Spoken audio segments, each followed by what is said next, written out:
Alright, magandang hapon po sa inyong lahat mga kababayan, Batang Maynila to it's. Meron po tayong sisiliping dalawang dokumento. Ito pong nasa ating screen at ito po, yan. So, dalawang dokumento po. So, ito pong dokumentong ito ay handwritten. Yan po, handwritten po yan. Sino ang nagsulat niyan? Si Ramil Madriaga. Alright, ito naman po ay dokumento na ang nakasulat po dyan, petisyon. At nakasulat po, Attorney Manases R. Carpio and Carpio Lawyers. Ito po ang asawa ni BP Sara Duterte. Anong petisyon yan? Ito po ay petisyon para ipahinto ang gagawing hearing bukas dyan po sa Committee on Justice sa House of Representatives. Kung saan, nako, eto na, ilalabas ni Ramil Madriaga ang mga nalalaman niya tungkol kay BP Sara Duterte. Kaya a day before na lumabas si Madriaga, actually dalawa yan mga kababayan, no? Haba yan, no?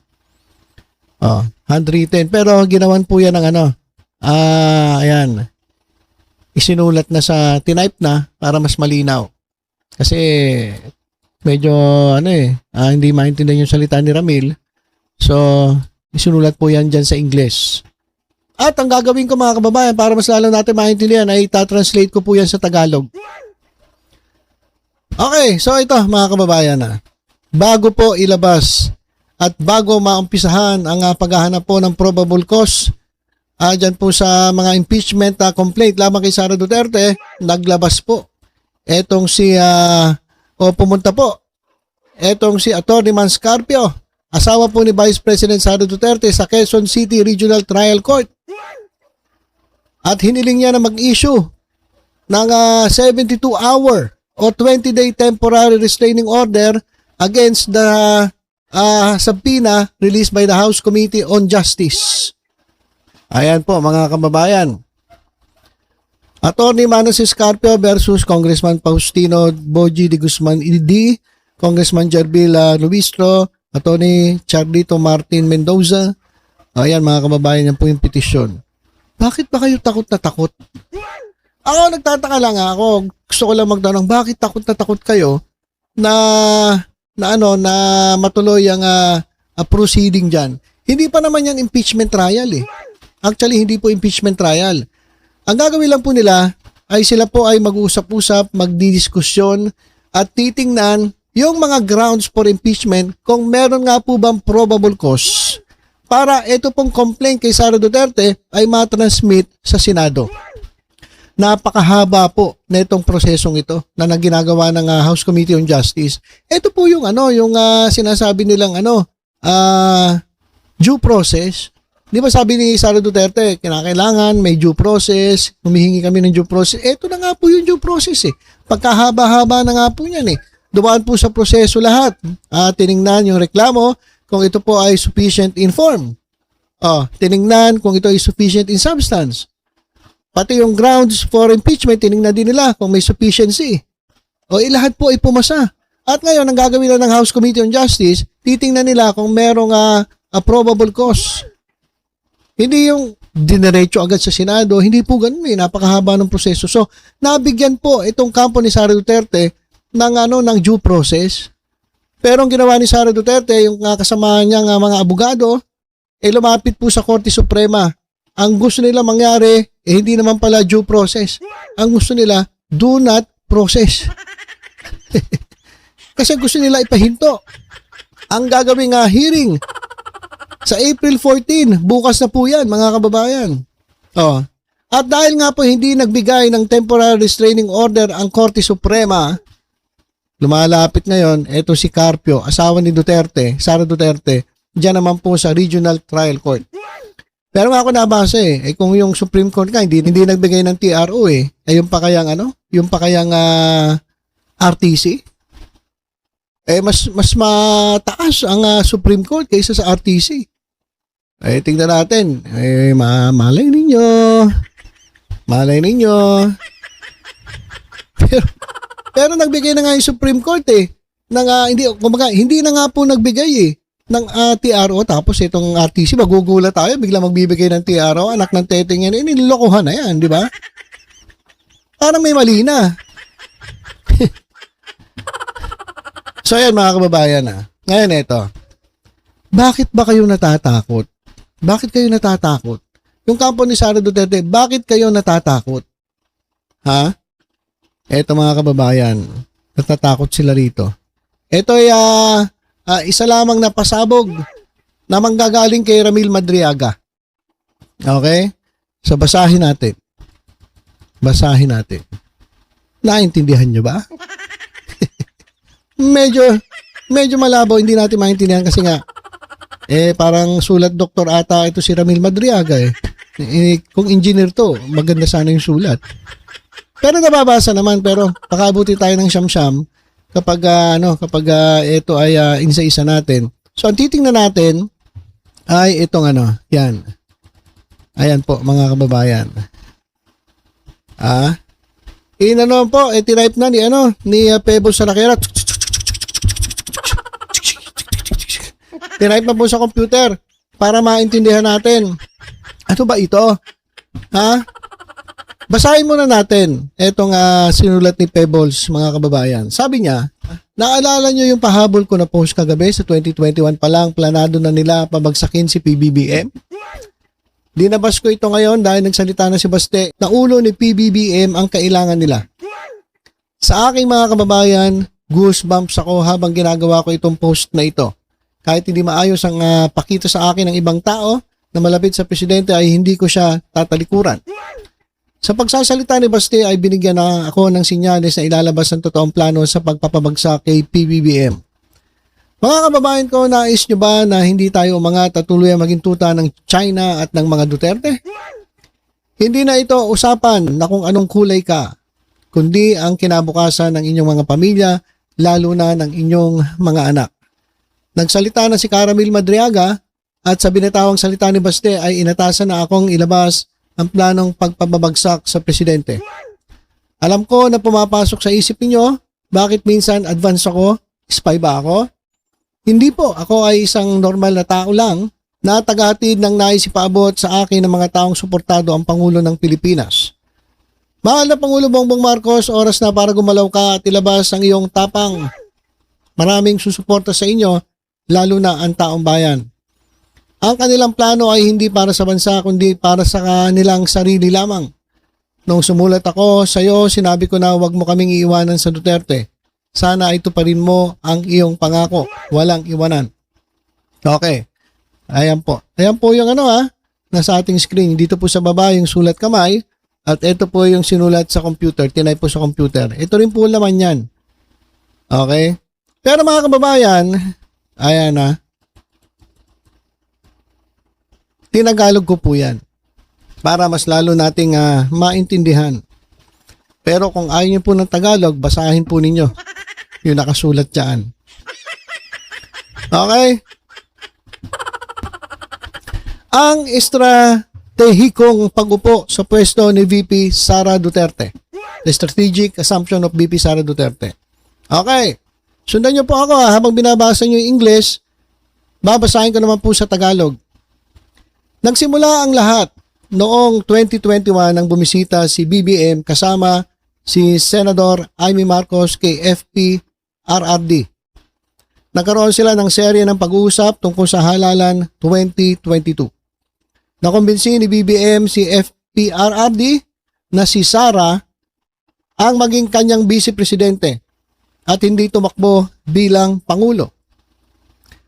Noong Nobyembre 2021, sinabi sa akin ni FP-RRD ang tungkol sa pagpapahintulot kay Marcos na tumakbo bilang Pangulo kasama si Sara bilang bahagi ng plano na mabawi ang pagkapangulo mula kay BBM pagsapit ng 2025. Layunin nito na mapanatili ang kontrol ni Duterte sa pamahalaan ng Pilipinas at gamitin si BBM bilang kasangkapang pampolitika. Naging malinaw sa akin. Okay. Taas natin. Okay. Naging malinaw sa akin ang pahayag na ito ni FP-RRD matapos manumpa si VP Sara bilang vice-presidente. Okay, yan po yan ha. Dito na tayo ha. Okay. Tinalakay ni FPRRD sa akin at sa iba pang retiradong general ang kanyang mga plano na mapatalsik si BBM sa anumang paraan upang sa 2025 ay maaring umupo si Sara bilang Pangulo, ngunit maaari pa rin tumakbo sa 2028 pambansang halalan. Sinabi rin ni FPRRD na alam na ni BBM ang planong pagbibitiw niya pagsapit ng 2025 upang ibigay ang pwesto kay BP Sara Duterte o BP Sara. Hiniling. Okay. Hiniling ni FPRRD sa akin na magbahagi ng payo.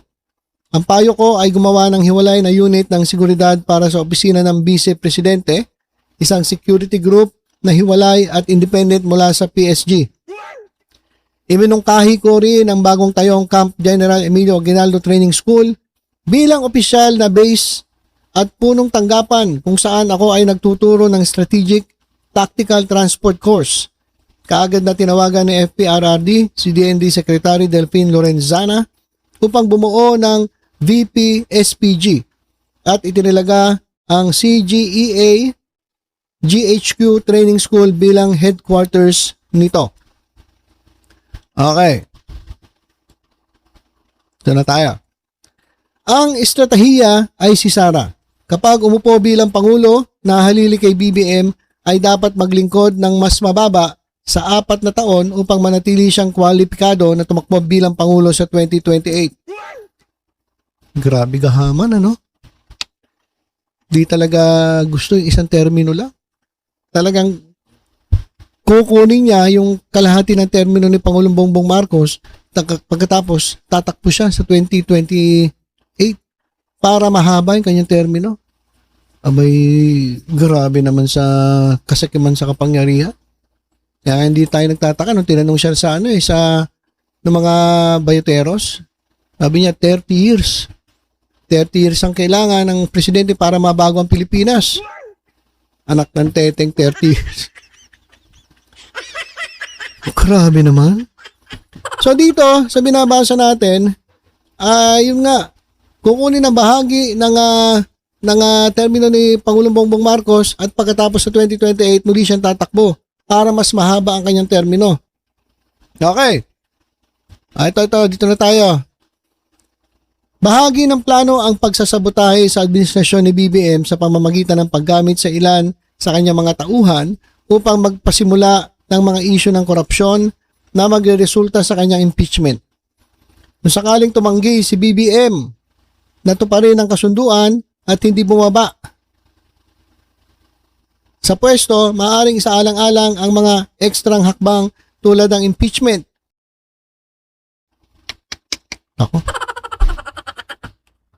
Nako. Grabe naman itong kanilang plano. Kung hindi, bumaba sa pwesto si BBM, maaring isaalang-alang ang mga ekstrang hakbang tulad ng impeachment sa pamamagitan ng pagkalason. Grabe iba pang paraan, kabilang ang people power na pasisimula ni FPRRD kasama ang pakikilahok ng aktibo at retiradong AFP at PNP officers. Kung sakaling mabigo ang lahat, ang plano ng pagpapatalsik kay BBM ay uunahin ng sabayang pagbibitiw ng mga opisyal ng gobyerno, mga kilos protesta ng sektor sibil at reliyoso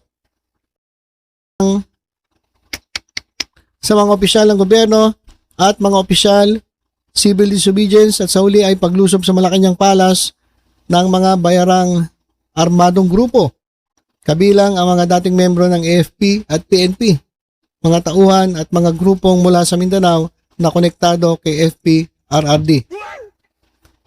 Isa sa mga tungkulin ko ay mag-recruit ng mga civil groups, school clubs, fraternities at maging ng mga na grupo at sindikato. Isang plano ang pagtang sa mga opisyal ng gobyerno ang magiging pangunahing prioridad upang pasimulan ang kaguluhang sibil na susundan ng civil disobedience. Ang kaguluhang panlipunan ang magiging daan upang ang isang grupo ng mga opisyal ng militar ay magsagawa ng kudeta. Ang kudetang ito ay poprotektahan ng isa pang grupo na tutol sa posibleng deklarasyon ng martial law.